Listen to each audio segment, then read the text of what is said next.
My name is Paramjit Singh, and today is June 20th, 2015. I'd have been, what, 28? I'm a chemical engineer by profession, so I was actually working at a work stoppage strike that our company had, so I was on night shift when I found out about it. I was living in Vancouver, Washington. So all I know is that, we were working 10, 12-hour shifts and so forth, so we didn't have much time to go and look at news and so forth. We heard about it, and it wasn't until about 2 or 3 days later, or 2 days later, that the whole impact actually came on. We listened to the news, and obviously we were glued to it. My parents were in England at the time. First couple of days, mostly the first attack, it was just devastating for everybody. I couldn't believe it. It was the second attack when the real atrocities happened to the Sikh community. At that time, I wasn't working long hours or anything like that, so I was available to that. We had friends that are in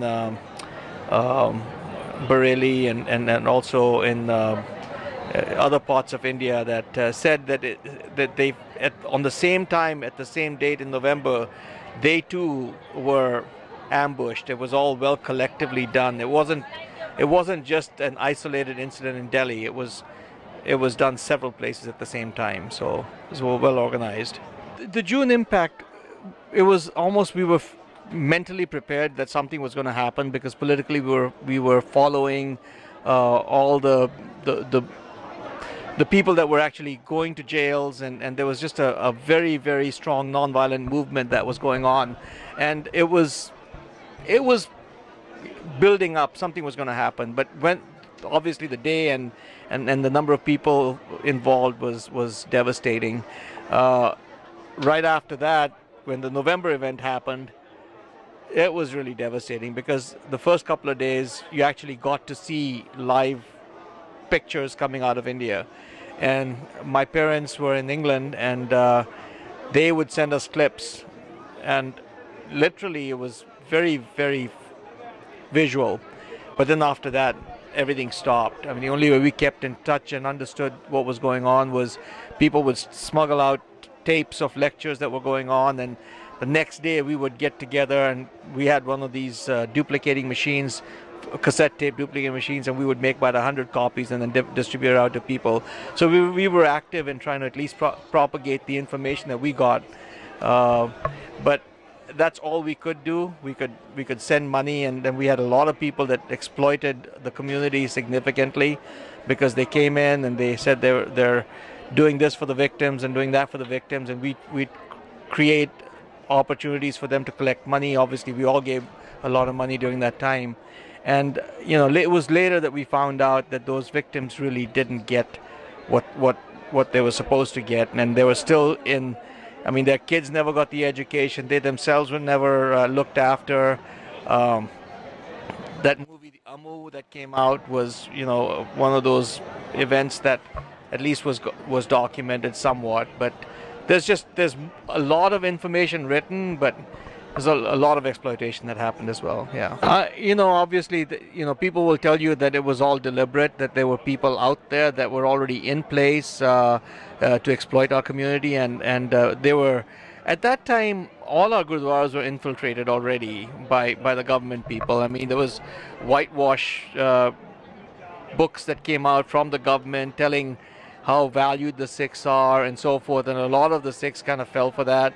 They also sent a lot of misinformation around how all these weapons were being smuggled into the Darbar Sahib, and so some of us knew that there's probably some truth to it, but not exaggerated the way it had been.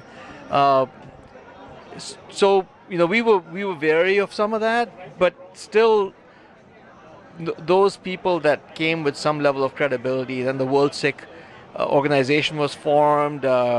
People that had credibility were in it, so we participated in that. I mean, we tried to do whatever we could as a community abroad. That was really one of the sad things that happened, is that there were people, since Vancouver, Washington, think about it, in 1984, it was a very small community, and we didn't even have a gurdwara. There was, periodic kirtans that would happen, but a lot of friends were right across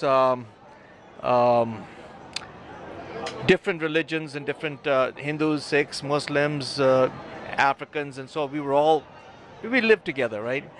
And we had some pretty good friends that were off the Indian subcontinent, but of the Hindu persuasion, but they absolutely stopped talking to us. I mean, there was just like not even recognizing or acknowledging, but there was like a total, like they bought everything that the government was telling them, and brainwashed themselves and did not question. These are all educated people, and it was really surprising to me. And pretty much most of the people that we had friendships with, they chose to do their own thing, and I guess we chose not to, push ourselves on people either. It became very polarized. I mean, it was sad.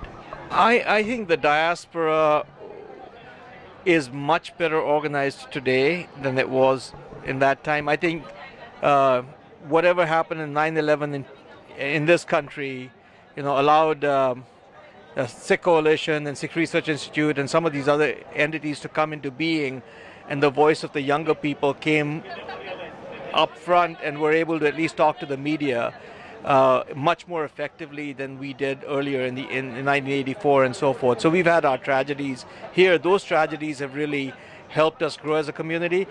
Now, places like in England, where it was a much more in England, it was a much more mature society. They did have some voices that came out.